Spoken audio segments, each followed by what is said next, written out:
Hello, hello. We're on the tour bus. We're on the tour bus. Want to give the listeners like a brief little description of what's on here? The tour bus looks like a moving IKEA store.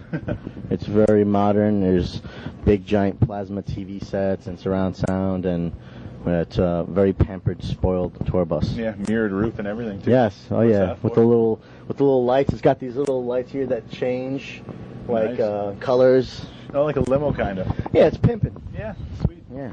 You ever pimp your ride? Yeah, I did actually. Yeah? Yeah, I got this tiny little Euro car, and I bought these sports rims and low-profile tires for it, and it looks really, really cool for a little midget car. Oh, that's nice. Cool. Yeah. Start the show off with a tune. The way we do it here is I'm going to name you two tunes. You pick which one and why. Okay. So first one, Cue Without the E, because my favorite tune. Okay. Normal or the acoustic version? How come? Cue without the normal or the acoustic version? Probably the normal version. How come? Yeah, because acoustic stuff's for wimps. Long Island music scene. Whole bunch of bands came out. Yes. Like Sunday, Thursday, brand new. I could go on forever. Oh yeah. It's the Long Island hardcore scene is well, we called it the hardcore scene, but to the world it's punk and emo, Yeah. whatever that means. But for where I'm from, where I grew up, I'm 32, so I've been going to shows since I was like 12. Yeah. And it's always been Long Island or New York, and it's always been like this breeding area for just garage, basement punk rock shows and hardcore shows, and so many great bands came from there. And even before, like when I was a kid, other great bands came from there. Even if it wasn't punk rock, it's like Twisted Sister, like you name it, Springsteen's from that Pat area. Benatar, Yeah. and Joan Jett, like classic rock bands, A lot of people say the music that's coming out from Long Island it was huge, and it still is huge. Yeah. But you It's don't never see gonna those die. bands coming out. You don't see those bands, it's never gonna. That's No. true. You don't see those bands coming out as much anymore. You guys are all pretty established now. There's nothing. I think the scene there is still very huge, and it's just kind of going back to underground. It's kind of like, all the major labels have had their fun of picking and choosing, and now it's like the world's doesn't really have their eye on that area anymore. Kind of like Seattle, like Seattle's, you don't hear about Seattle anymore, but there's still a big scene there, yeah, definitely. So, I can care less. I was really excited that Long Island finally got what it deserved, the recognition, because we're very proud. When you're from Long Island or New York area, you're very proud of it, because it's like Jersey, Connecticut, Long Island was like I don't know if I should curse, but it was the shiznit, next to DC, and it was just awesome place to learn how to just be who I am today. So it's cool that it got its recognition, and it's also cool that people need to go find something else to put their fingers into. So I guess it's always going to be there. It's never going to go away. Oh, definitely. The name Taking Back Sunday. There's also Thursday out. You guys kind of came out of it at the same time, at least in Yeah. my years. Yeah. It probably wasn't the same time at all. No, Thursday's been around. Well, I would say that bands did start up around the same time, but Thursday's been around a little longer. But I've known Jeff for ages. I mean, since we were younger. My older hardcore bands we used to play in his basement in his house in New Cool. Brunswick. Because New Brunswick was famous for basement shows. And Long Island was famous for its PWAC shows, which was this huge venue that we all ran. That was the People with AIDS Coalition, and every show we booked, which was huge, could be Sick of It All, Fugazi or whoever, but we paid the band, and the rest of the money went strictly to the AIDS Foundation. That's nice. And it was strictly volunteer. So so anyway, but I knew Jeff for a long time, and so I would say Thursday's been around a little longer. But I'm just wondering about the name. You both have days of the week. I Come about? don't know what their reasons were for Thursday, which is a great name. Yeah. Taking Back Sunday was taken from the name of one of this song I used to like from this demo of this Long Island melodic band, emo band, called The Waiting Process, and the bassist in the band, James, is a very close friend of mine. He's battling cancer, so it's just one of those kind of. The lyrics meant something to me. And it's also kind of like Sunday was like the Sunday matinee shows, and it was just a day to spend with people you love, your friends and stuff. So it was kind of like a sacred thing, and that's why I named the band Take Back Sunday years ago, and 6 years ago, 7 years ago. Yeah. Long time. Yeah. You guys come a long way. Yeah. I mean, lineup changes left and right, but Yeah. it worked out. for the better. Mm-hmm. We'll get to that in a couple seconds. I know you probably don't want to talk about it too much. Pick another tune, New American Classic or Bonus Mosh Part 2? See, now, before I made a comment that acoustic songs are for wimps, but I'm a wimp for New American Classic. I want to talk about Straight Light Run just for a second. I know you probably don't want to. Have you heard the record? Do you like the record? I bought the record. Yeah? Yeah. Nice. It's good. It's good for what it is, and those guys are working really hard, and I'm happy for them. Cool. So, yeah, I don't think there's really any hard feelings. Oh, that's good to know. Yeah. But I'm, it's one of those things where I concentrate more on my band than I do other bands. So, I just want to know if you had the I actually went out. I mean, amongst all the hype and rumors and what people love to, exaggerate on the internet and make things worse than what they really are. I went out and I bought the CD on the first day. You support it, even though there are band members who aren't in the band anymore. You have to support it. Definitely. Agreed. That single and the video is amazing. I love it. Yeah, I like it too. It's a cool little piano riff. Yeah. Anyway, that's all I wanted to talk about. Oh, no, it's awesome. No. I was just, the other day I was making a comment about those bastards stole my idea on the video. No, but it's a sweet video. It's a sweet single, and it's a good album. Cool. Very good album. It's very different. Yeah, it is very different. Doesn't sound like Taking Back at all. It's not something that I would never do, and really? That's something that they wanted to do, and that's why they went and did it. Is that one of the reasons for the band? Yeah, just difference in not music. It's what. I'm more into the melodic. Like me and Adam and everybody more into that, and John is composer, so that's what he wants to do. Cool. Yeah. All right. You're back on the road with Jimmy Eat World again. Toured with him a long time ago. I was reading actually no, but that was a mistake. I don't know why people say that. We played 4 shows with them. Oh, I was reading an interview and you guys were talking and it just happened to be one of those. Oh, when they first started, they toured with them. That's cool that you're back. Yeah. They did a tour, the second half of a tour that we did, but we weren't on the tour with them. Oh. But we played a couple shows with them. So this is our first Jimmy Eat World tour. Mm-hmm. Go ahead. It's an awesome experience. I mean, I didn't grow up listening to these guys, but let me rephrase that. Like, I have probably every single Jimmy Eat World 7-inch out there that I could brag about and be like, you don't even know what they sounded like. So I have like every Jimmy Eat World 7-inch, and just they've been a big inspiration in my life, especially in like the mid '90s. They kind of helped me go from being a hardcore kid to wow, instead of playing these power chords, let me actually make a sweet melody out of this. So I would say that without sounding really gay about it and making an ass of myself and being that guy, I would say that Jimmy Atkins is probably one of my guitar idols, though I am the same age as him. That's nice to know. And I'm going to tell him that one day in this tour, but I don't want to blow it. You just want to wait it out for a little bit.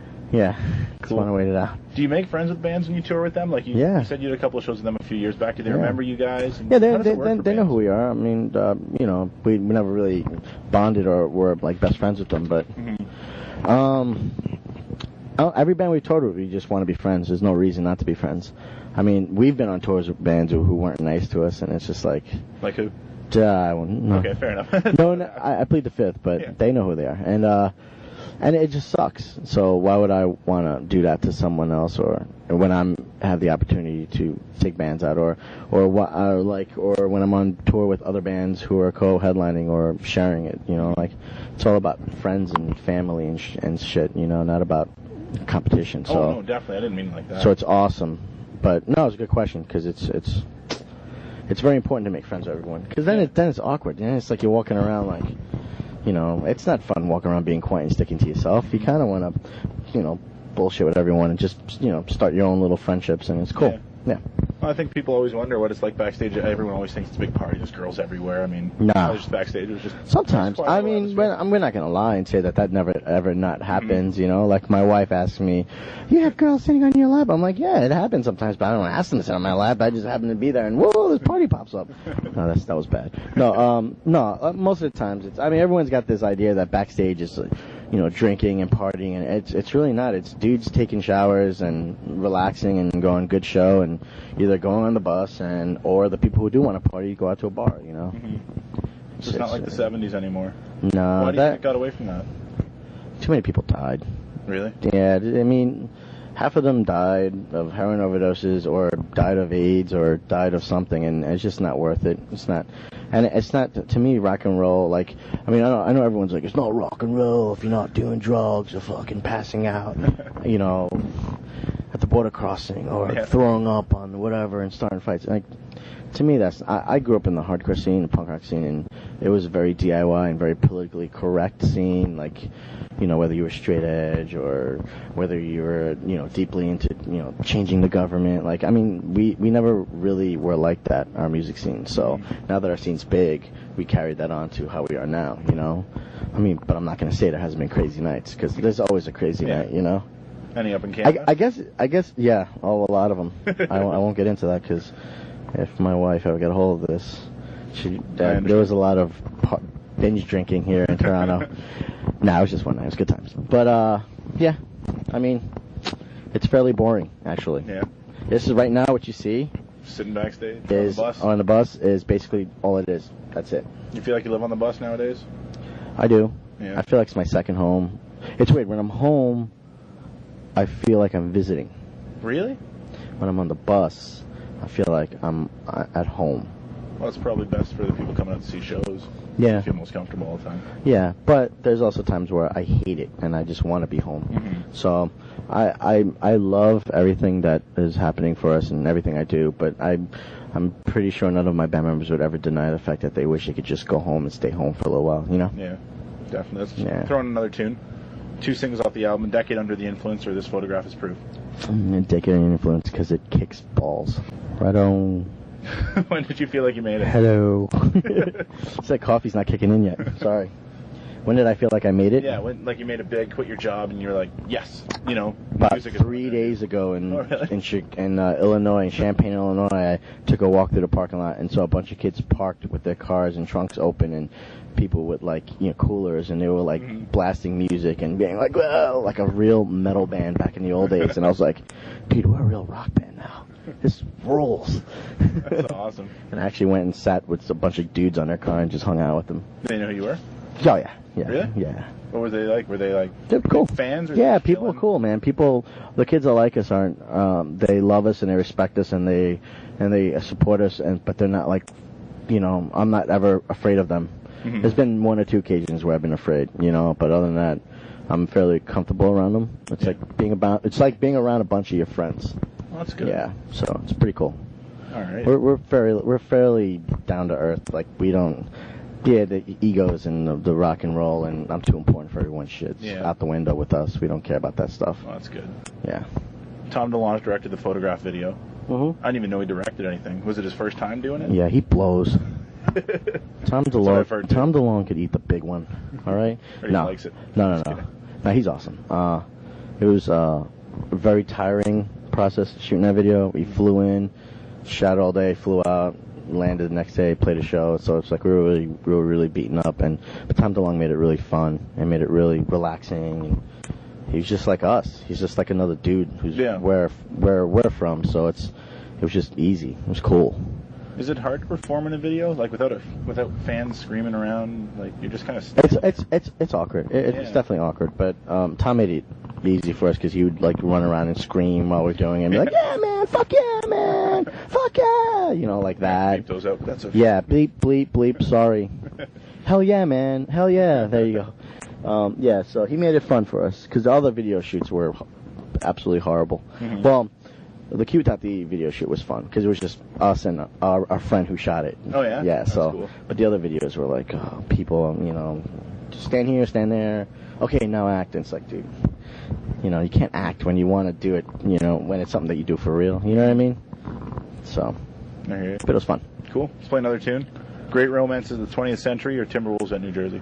I'm gonna step out of that one. I'm gonna let you pick it because those are 2 very, very fun songs of mine that I like to play. I don't know.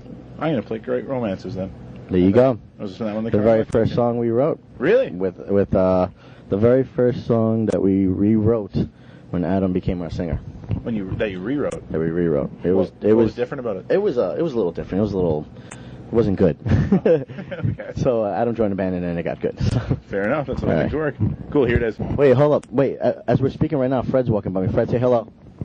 To the radio. I have a froggy voice. Fred's sick, and he's probably going to get me sick now. You hear that? All right. Cool. All right. I want to talk to you about the downloading of music. Yeah. Do you think it's helped you or harmed you more? The illegal downloading, not the legal stuff. The illegal. Yeah. Man, I don't want to be a hypocrite because I downloaded too back in the day. But now that I'm on the other side of the picture, it is. I'm all for downloading as long as they download it and they like it and they actually go out and buy the CD, or they'll come out to a show and buy the ticket or buy the merch and help the band out. I'm not for people who are downloading and then bootlegging it or downloading it and just like, you know what I mean? It's a touchy subject because it can go either way. One minute you love it, one minute you hate it. So I'm not against downloading as long as they go out and support the bands.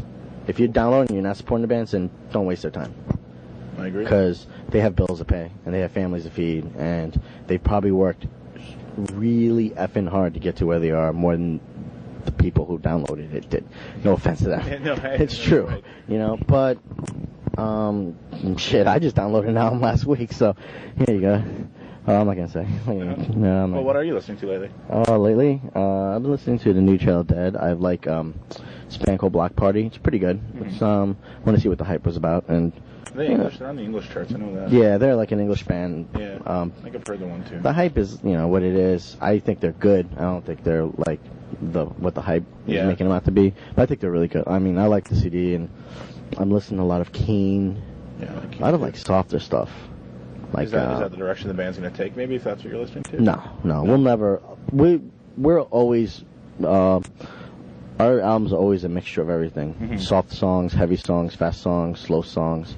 That's the way we like to keep it. So if we went all slow, I don't really think people would be into it. No? No. I mean, maybe our 6th album will release a whole entire acoustic album. That'd be cool. Yeah, that'd be really awesome. But right now, it's not the time for that. You guys been working on a new record at all? We've mostly been rehearsing for this tour. Yeah. But we snuck in a song or two during the rehearsal. So you play them live? We're playing them live tonight. Oh, really? Yeah. First time, or do you do it all? This is the first time ever. We're playing them, actually, yes. In Canada? Wow. No, one of them is in Canada, but the other one we've been playing the last 3 shows. Oh, okay. Yeah. Fair enough. I'm not going to lie. No, I don't agree. I mean, I love Canada, but come on. You really think, no, I'm just kidding. I want to talk to you also about the future of rock music, how things are moving. Hip-hop's becoming huge now. Yeah. And rock music's kind of going on the back burner and sucks. See, I don't know. I don't think so. Just out of record sales, that's what I'm seeing. On record sales, you think? Yeah. Well, I think more people are downloading rock music and buying hip-hop. At least that's what I'm seeing in charts, yeah. Which is too bad. I'm not a fan of hip-hop anymore. No? I used to be. What made you change? It's just it has no meaning anymore.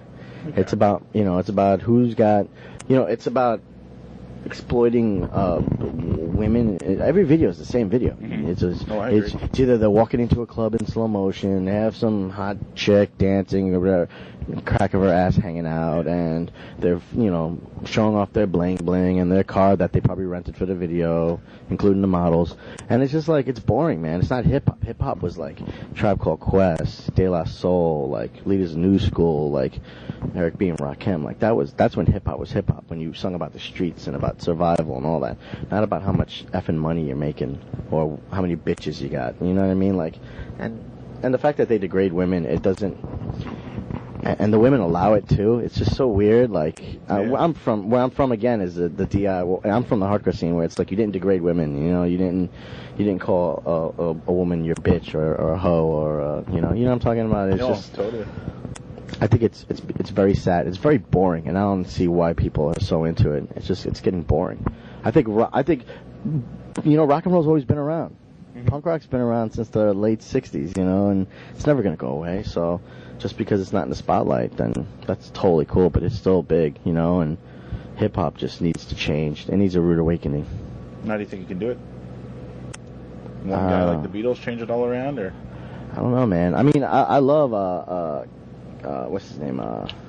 Kanye West? No. Kanye West. Kanye West is awesome. and it's just there's just only a few people. Like, I mean, Most Def is the man, but I mean, I don't know. It needs some originality. It needs to like. Yeah. There's enough of the and yeah and the gold teeth and you know, it's funny because Adam just went and got gold teeth just to be funny because he also feels the same way. Like, you know, like hip hop's kind of lost its meaning, like you said. Its meaning. Before. It has no meaning no more. Well, there is still. It's just about money. It's not the mainstream hip hop anymore. Yeah, and it's like I grew up in New York. I grew up on the streets in New York. You know what I mean? I grew up in Brooklyn, Queens, and. Did you see mixtapes being traded around? Yeah, man. I grew up with De La Soul hanging out in my house because they went to high school with my brother. Really? Yeah, and Q-Tip and all those dudes, and it's like I'm from Amityville, and Amityville and Wyandanch was like the center of hip hop. Like back in the early 90s, you know, you had Tribe Called Quest and Leaders of New School, which Busta Rhymes was from. Oh, really? And so I grew up with hip hop. I grew up with punk rock. I grew up with all that. But I just today, I just think it's almost like entertainment. It's almost like wrestling. It's just fake, but it's entertaining. So I think that's why people will keep, you know, I guess supporting it. Cool. Good answer. All right, go for another tune. Number 5 with a bullet, or I'm Fred Astaire? Number 5 with a bullet. How come? Because it's kick-ass balls. Hello. Hello. That's different. It's different. It's like, he's special. That's what you're really thinking right now in your head. This guy is nuts. He's 32 and he acts like a child. That's yes, awesome. I do. Hey, and I love you for it, man. Not in a gay way, though. 5 questions, 1-word answers. It's not gay if it's on the road. You make the rules. Oh, no. All right, creepy. What's up? So what's the next question? 5 questions, 1-word answer. Favorite album of all time? Favorite album of all... You can't do that to someone. First one that you can think of. Okay. Favorite album of iPod all... or CDs? Favorite album of all time. Yeah. I could give you my top 5 favorite albums. Can you think of them off the top of your head? Man, that's so hard. Man. What do you think? What records influenced you more than any others? Then do you think? Well,